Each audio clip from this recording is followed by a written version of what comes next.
No tere, me oleme siin Fellinis, lõpetasime täna jälle jalakava ja seekordne kava, mida teile tutvustame, on CrossFit 10.16, 2016 oktoobrikuu.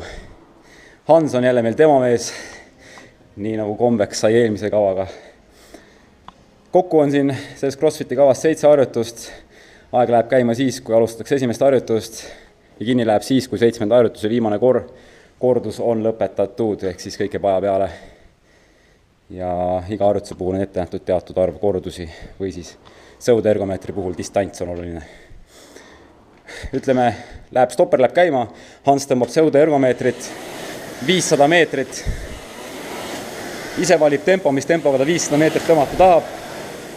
Kui ta on need 500 meetrit lõpetanud, siis liigume siit edasi saali. Harjutus number 2 kannab nime jõutõmme ehk deadlift. Selleks kasutame meie 100 kilogrammist kangi. Kordusi on 10 deadlifti. Selg sirge, jalad kõverdatud, vaade ette ja puhtad ilusad tõmbed. Ja neid siis 10 tükki. Kui Hans on need 10 tükki ära teinud, keerutab ta kangi edasi järgmise platvormi peale. Siit võtame maha 2 poolt kettad. Jääb peale 60 kilogrammi kangile. Kettaid tuleb maha võtta ise, kõrvalist abi kasutada ei tohi, see läheb kõik aja sisse.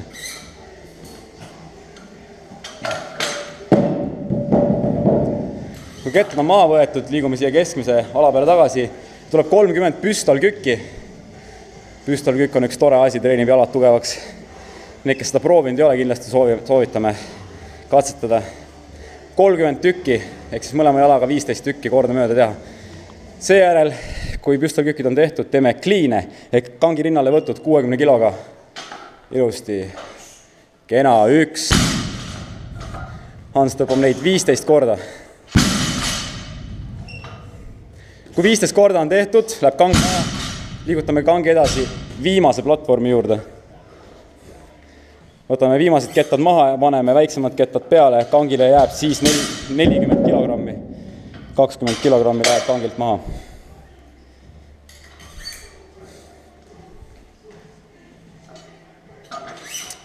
Võtame kettad maha.